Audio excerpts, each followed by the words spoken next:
चलिए बेटा आज हम शुरू करने जा रहे हैं कैश फ्लो का एक न्यूमेरिकल। तो देखिए कैश फ्लो का मैं आज आपको एक न्यूमेरिकल सॉल्व करके दिखाता हूं। इसको कैसे करना है इसको समझने के लिए आपको पूरा वीडियो एंड तक देखना है, ठीक है। तो देखिए मैंने पहले रॉ डेटा तैयार कर लिया है। हम डीके गोयल का क्वेश्चन नंबर 48 सॉल्व करने जा रहे हैं। तो उसमें देखिए क्वेश्चन में आपसे कहा गया है कि प्रिपेयर ऑपरेटिंग एक्टिविटी केवल कैलकुलेट करना है, लेकिन हम यहाँ पे हम तीनों एक्टिविटी सॉल्व करके आपको दिखाएंगे कि ऑपरेटिंग कैसे होगी, इन्वेस्टिंग कैसे होगा, फाइनेंसिंग कैसे होगा और एंड रिजल्ट आपका कैसे आएगा, ठीक है।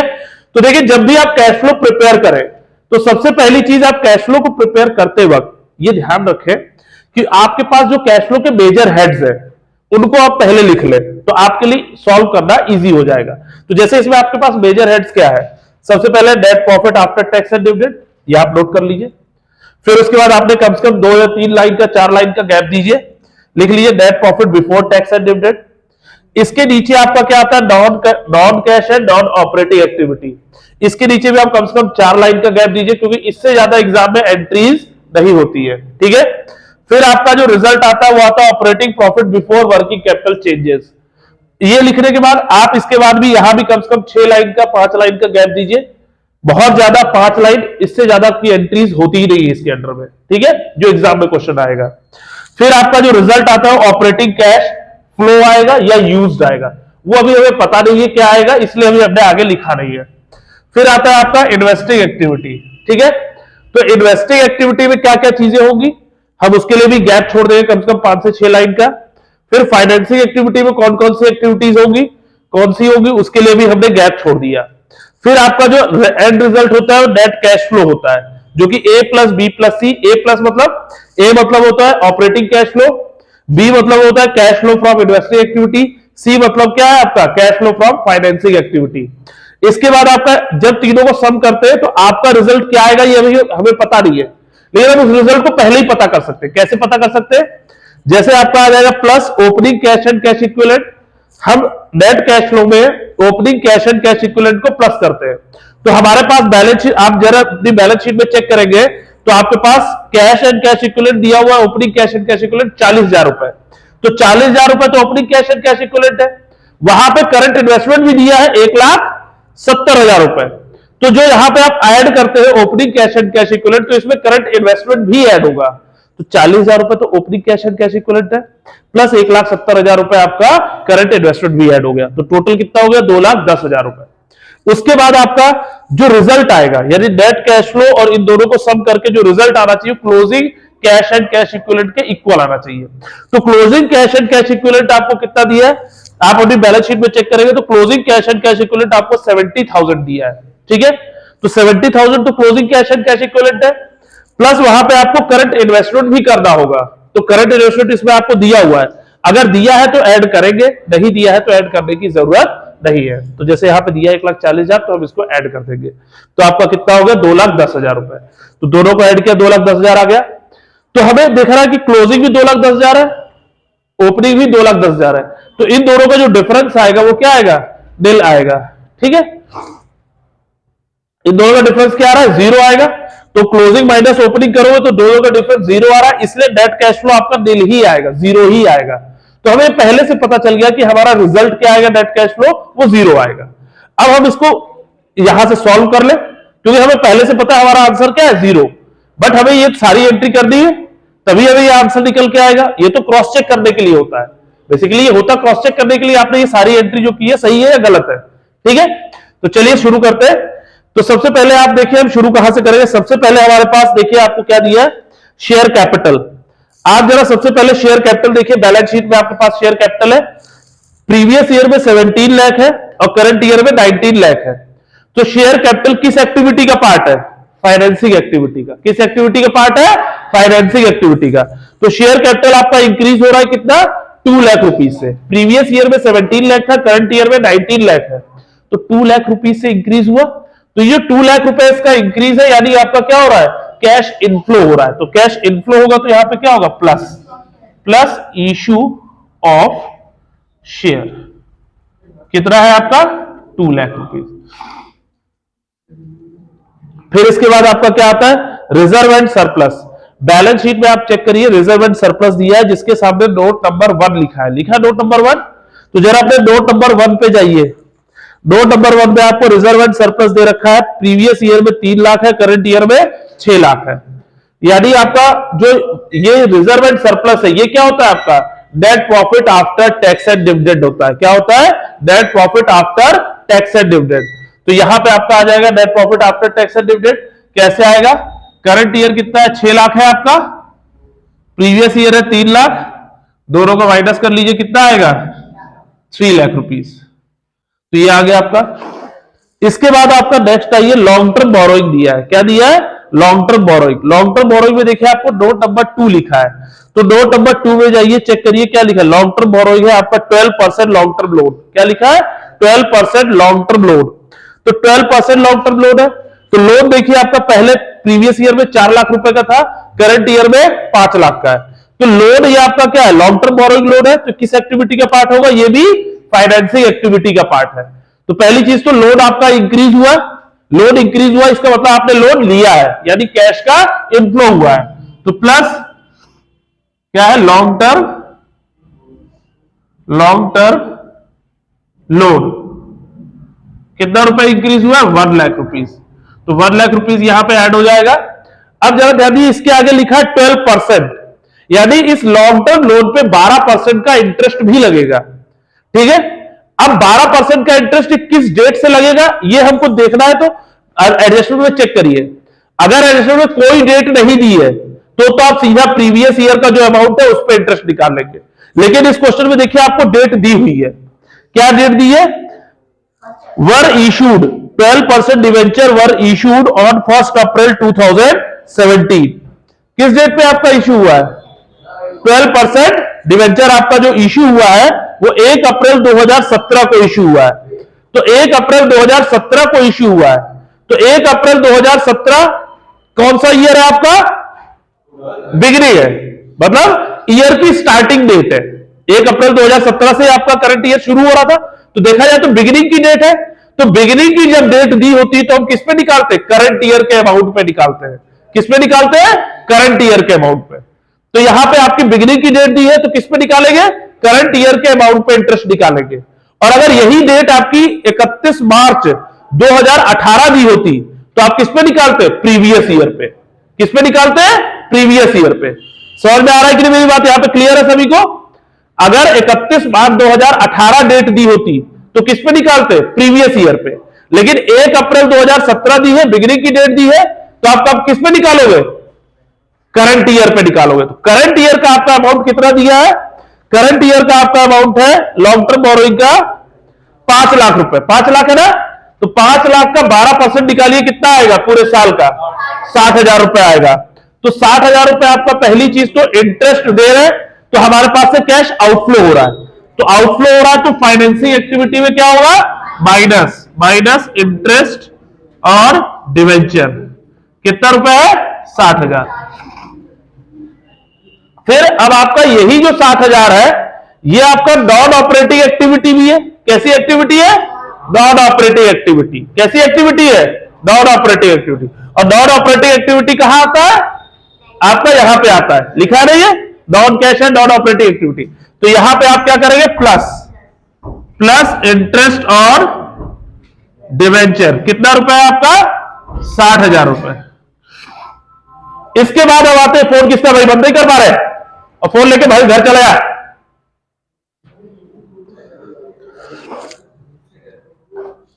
यहां तक क्लियर हो गया हमारा? कोई डाउट है इस पे? अब जरा आगे आइए। इसके बाद अब आते हैं शॉर्ट टर्म बोरोइंग पे। किस पे आते हैं? Short term borrowing. Short term borrowing में देखिए नोट नंबर 3 लिखा है, सभी लोग देख पा रहे हैं? तो नोट नंबर 3 पे जाइए जरा। नोट नंबर 3 में आपको दिया बैंक ओवरड्राफ्ट। क्या लिखा है? Bank over. याद करिए, हमने आपको पढ़ाते वक्त तभी बताया था short term borrowing is not a part of working capital changes. इसका पार्ट नहीं है। वो किसका पार्ट है? फाइनेंसिंग का। किसका पार्ट है? तो शॉर्ट टर्म बोरोइंग कहां आना चाहिए? फाइनेंसिंग में आना चाहिए। तो शॉर्ट टर्म बोरोइंग देखिए आपका क्या है? Bank overdraft. प्रीवियस ईयर में 175 था, अब 170 है, तो 5,000 रुपए से घट रहा है। घट रहा है इसका मतलब कैश का आउटफ्लो हुआ है। क्या हुआ? कैश का आउटफ्लो हुआ है। तो आउटफ्लो हुआ तो यहां से माइनस हो, माइनस बैंक ओवर ड्राफ्ट। फिर इसके बाद आप आगे देखिए क्या कह रहा है, शॉर्ट टर्म प्रोविजन दिया है, शॉर्ट टर्म प्रोविजन दिया है, इसके सामने भी क्या लिखा है, नोट नंबर 4 लिखा है। तो नोट नंबर 4 पे जाइए, क्या लिखा है, प्रोविजन फॉर टैक्स दिया है। चेक करिए प्रोविजन फॉर टैक्स पे कोई एडजस्टमेंट है, नहीं है।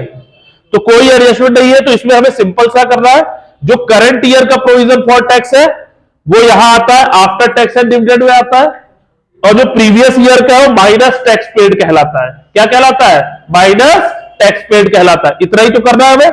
तो करंट ईयर का यहां पे आ जाएगा प्लस प्रोविजन फॉर, ये किसका फॉर है भाई, provision for tax. Current year का अमाउंट आएगा यहां पे, कितना है करंट ईयर का, 2 लाख रुपीस, ठीक है। फिर आपका जो प्रीवियस ईयर का प्रोविजन फॉर टैक्स है वो क्या है, टैक्स पेड। तो यहां पे माइनस होगा, माइनस टैक्स पेड। कितना रुपए है आपका, 1,65,000, ठीक है। चलिए अब आगे आते हैं हम लोग। ध्यान देना, प्रोविजन फॉर टैक्स का दो जगह ट्रीटमेंट हुआ। करंट ईयर का अमाउंट आपका यहां पे आता है और प्रीवियस ईयर का amount as a tax paid minus होता है, ठीक है, ऑपरेटिंग कैश फ्लो में से। फिर आता है आपका नॉन करंट एसेट्स पे आते हैं। तो नॉन करंट एसेट्स देखिए, सबसे पहले टेंजिबल एसेट्स दिया है। क्या दिया आपको, टेंजिबल एसेट्स दिया है। अब टेंजिबल एसेट्स में देखिए आपसे क्या कह रहा है, मशीनरी दे रखा है, एक्यूमुलेटेड डेप्रिसिएशन दे रखा है, ठीक है। ये दोनों चीजें हमें गिवन है यहां पे।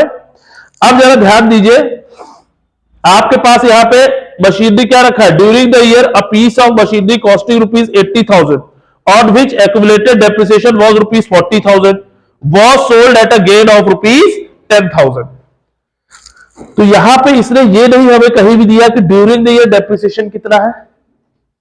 तो कहने का मतलब है हमें ये पता लगाने के लिए यहां पे एक्यूमुलेटेड डेप्रिसिएशन देखिए दिया आपको नीचे नोट टू अकाउंट में 5th नंबर में दिया है कि नहीं। यानी हमको यहां 2 अकाउंट बनाने होंगे, एक तो मशीन अकाउंट जो ये पता करने के लिए होगा कि हमने मशीन परचेज की है कितने की और सेल कितना किया, और एक्यूमुलेटेड डेप्रिसिएशन अकाउंट इसलिए बनाना है कि हमें यह पता करना है कि हमारा पास कितना depreciation during the year charge हुआ है। आ गई बात समझ में, कोई दिक्कत। देखिए शॉर्टकट तरीके से तो मैं कहूं तो आपको मैं बता सकता हूं कैसे निकालना है, बिना अकाउंट बनाए भी हम इसको निकाल सकते हैं। तो जरा देखो कैसे निकाल सकते हैं। तो पहले हम डेप्रिसिएशन निकाल के देखें कैसे होगा। तो जरा देखो क्या कह रहा है आपका, एक्यूमुलेटेड डेप्रिसिएशन आपको ओपनिंग क्लोजिंग दिया है, ठीक है। ओपनिंग आपका कितना है, 1 लाख रुपए है और क्लोजिंग 2 लाख रुपए है, ठीक है। और इसमें during the year accumulated depreciation आपको दिया 40,000। एडजस्टमेंट में चेक करिए, एडजस्टमेंट में आपको 40,000 रुपए डेप्रिसिएशन दिया है एक्यूमुलेटेड यानी टोटल डेप्रिसिएशन। तो क्या करेंगे हम, आपका जो ओपनिंग है, ओपनिंग डेप्रिसिएशन है वो कितना है, 1 लाख, ठीक है। आ गई बात समझ में। क्लोजिंग कितना है आपका, क्लोजिंग है 2 लाख। तो क्लोजिंग में हम क्या करेंगे, पहले क्लोजिंग डेप्रिसिएशन में हम क्या करेंगे, पहले एक्यूमुलेटेड डेप्रिसिएशन ऐड कर देंगे। क्या ऐड कर देंगे, एक्यूमुलेटेड डेप्रिसिएशन। तो एक्यूमुलेटेड डेप्रिसिएशन हमने ऐड कर दिया इसमें 40,000, कितना है 40,000। तो 2,40,000 हो गया। अब इस 2,40,000 ये हमारा क्या हो गया, एक्यूमुलेटेड डेप्रिसिएशन और क्लोजिंग डेप्रिसिएशन, समझ में आ गया। और ओपनिंग डेप्रिसिएशन कितना है, 1 लाख रुपए। तो इसमें से हम माइनस कर दें, माइनस ओपनिंग डेप्रिसिएशन कितना है, 1 लाख रुपए। तो अब इसको जब माइनस कर दोगे तो क्या बचेगा आपका, 1,40,000। ये क्या हो गया, डेप्रिसिएशन ड्यूरिंग द ईयर का हो गया। क्या मिल गया आपको, डेप्रिसिएशन ड्यूरिंग द ईयर का मिल गया। अब आपको ड्यूरिंग द ईयर का डेप्रिसिएशन कितना मिल गया, 1,40,000। वो हमें कहां यूज होगा, नॉन कैश एक्टिविटी में आता है। कहां आता है, नॉन कैश एक्टिविटी में। तो यहां नॉन कैश एक्टिविटी में हम ऐड कर देंगे डेप्रिसिएशन कितना, 1,40,000। अब इसी टेंजिबल एसेट्स में हमें यह भी पता करना है कि हमने कितना परचेज किया है, कितना सेल किया है। तो वो भी हम बिना अकाउंट बनाए कैलकुलेट कर सकते हैं। कैसे करेंगे, तो जब बिना अकाउंट बनाए ही करना है तो दोनों चीजों को बिना अकाउंट बनाए कर ले, है कि नहीं। तो जरा देखो आपके पास ओपनिंग एसेट्स कितना है, चेक कर लो सब लोग। पहले आपके पास ओपनिंग मशीनरी है वो दिया है 20 लाख रुपए। कितने का दिया है, 20 लाख रुपए, ठीक। और आपके पास क्लोजिंग मशीनरी कितना दिया है, 26 लाख दिया। तो पहले हम लिख ले क्लोजिंग मशीन, क्या लिखेंगे? क्लोजिंग मशीन है आपका 26 लाख रुपए, ठीक है। इसमें हम क्या ऐड करेंगे? जो मशीन बिक रही है, बिक रही मशीन, तो देखो जरा मशीन बिक रही है वो कितने रुपए की बिक रही है? Sold at a gain of ₹10,000, 10,000 के गेन पे बिक रही है। तो ये बताओ 80,000 की कॉस्टिंग है, ध्यान देना कॉस्टिंग लिखा है 80,000, और 80,000 पे आपने 40,000 का डेप्रिसिएशन माइनस कर दो, बचा कितना? 40,000। 40,000 बचा, अब उसको 10,000 के प्रॉफिट पे बेच रहे हो, तो बताओ कितने रुपए बेचोगे? 50,000 पे। कितने बेचोगे? 50,000 पे। भाई 80,000 की टोटल मशीन थी, ठीक है, जिसपे 40,000 लग गया, उसका एक्यूमुलेटेड डेप्रिसिएशन बचा कितना? 40,000 बचा। अब इस 40,000 में 10,000 का प्रॉफिट भी तो हुआ है, तो 10,000 का जब इसमें प्रॉफिट आप ऐड कर दोगे तो कितना हो गया? 50,000 हो गया कि नहीं? यानी हमने कितने में सेल किया? 50,000 में। तो यहां पे हमने जो सेल किया है वो यहां पे आ जाएगा 50,000 रुपए। कितना आएगा? 50,000 रुपए, ठीक है। आ गई बात समझ? फिर इसके बाद क्या कह रहा है? हमने सेल कर दिया 50,000 रुपए में, ठीक है, यहां तक कोई डाउट है? किसी कोई प्रॉब्लम? और जो एक्यूमुलेटेड डेप्रिसिएशन है, कौन सा डेप्रिसिएशन? एक्यूमुलेटेड डेप्रिसिएशन, वो भी यहां पे ऐड हो जाएगा 40,000। आ गई बात समझ? 40,000 था एक्यूमुलेटेड डेप्रिसिएशन, वो यहां ऐड हो जाएगा। तो अब इन तीनों को ऐड कर लो, कितना आएगा आपका? 26,90,000 आएगा, ठीक। अब हमें क्या हुआ था? गेन हुआ है 10,000 का, बेचने पे क्या हुआ? 10,000 रुपए का गेन हुआ है। तो हमारा ओपनिंग बैलेंस कितना था? इसका ओपनिंग बैलेंस 20 लाख था। कितना था? 20 लाख रुपए। और 20 लाख में हम 10,000 रुपए का गेन क्या कर दे? ऐड कर दे। टोटल कितना हो गया? 20,10,000 हो गया। अब इन दोनों का डिफरेंस निकाल लोगे तो क्या आ जाएगा आपका? परचेज। क्या आ जाएगा? परचेज। तो ध्यान देना, हमें क्या क्या मिल गया? हमें सेल मिल गया, जो सेल चाहिए हमें मिल गया। अब हमें क्या निकालना है? परचेज। क्या निकालना है? परचेज। कैसे आएगा? 26,90,000 माइनस 20,10,000 माइनस कर दो, कितना आ गया? 6,80,000 रुपए का। ये क्या आ गया हमारा? परचेज। ये क्या आ गया हमारा? परचेज आ गया। किसी को डाउट है? तो अब ध्यान देना, यही सारी चीजें हम अकाउंट में कैलकुलेट करते थे, ये हमने बिना अकाउंट के कैलकुलेट कर लिया, ठीक। तो अब आपको डिसाइड करना है आपके लिए अकाउंट बनाना ज्यादा इजी है या इससे इजी है, ठीक है। तो अगर अकाउंट से कहोगे तो मैं अकाउंट से भी बता दूंगा। तो जरा देखो क्या करना है। अब हमें क्या हुआ? पहली चीज तो एसेट्स को बेचने पे क्या हुआ है? गेन हुआ है, 10,000 रुपए का गेन हुआ है। तो जो गेन है वो हमारा कैसी एक्टिविटी है? Non operating activity. कैसी एक्टिविटी है? तो नॉन ऑपरेटिंग एक्टिविटी, यहां गेन क्या होता है? माइनस। तो minus gain on sale of machine, कितना है? 10,000। फिर हमने एसेट्स को यहां सेल किया, ये निकाला सेल 50,000 रुपए। तो सेल आपका इन्वेस्टिंग एक्टिविटी में एसेट्स है, तो कहां जाना चाहिए? इन्वेस्टिंग एक्टिविटी में। तो सेल होगा तो पैसा आएगा ना, कैश इनफ्लो होगा। सेल करने से क्या होता है? कैश इनफ्लो होता है, तो ऐड होगा प्लस सेल ऑफ मशीन, कितना रुपए है? 50,000। फिर हमने यहां पे परचेज भी कैलकुलेट किया, ये परचेज कैलकुलेट किया 6,80,000 का, ठीक है। तो परचेज कर रहे हैं तो कैश का क्या होगा? आउटफ्लो। भाई हम कोई भी एसेट्स खरीदेंगे तो पैसे देंगे, तो कैश का आउटफ्लो होगा, तो क्या होगा? इन्वेस्टिंग में माइनस परचेज ऑफ मशीन, कितना है? 6,80,000।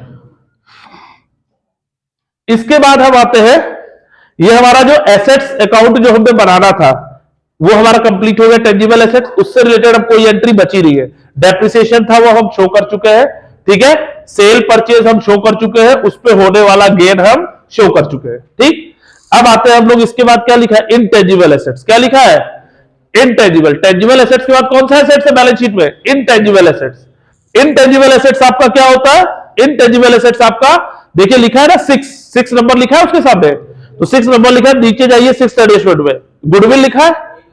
तो गुडविल है, पहले 3 लाख थी, अब 2 लाख है। तो गुडविल आपकी पहले से अब कम हो गई है, प्रीवियस ईयर से करंट ईयर में गुडविल क्या हो गई है, कम हो गई। कितना कम हुई है, 1,00,000 रुपए। तो जब गुडविल 1,00,000 रुपए कम हुई है तो यानी राइट ऑफ हुई है, और राइट ऑफ हुई है तो कहां पे ऐड होता है, नॉन कैश एक्टिविटी। कैसा है, गुडविल का राइट ऑफ होना कैसी एक्टिविटी है, नॉन कैश एक्टिविटी। तो कहां आएगा, नॉन कैश एक्टिविटी में, प्लस गुडविल रिटर्न ऑफ। यहां तक किसी को डाउट है? इसके बाद हम आगे बढ़ते हैं, टेंजिबल एसेट्स हो गया, नॉन करंट इन्वेस्टमेंट पे आइए। इसके बाद आपका क्या लिखा है, नॉन करंट इन्वेस्टमेंट।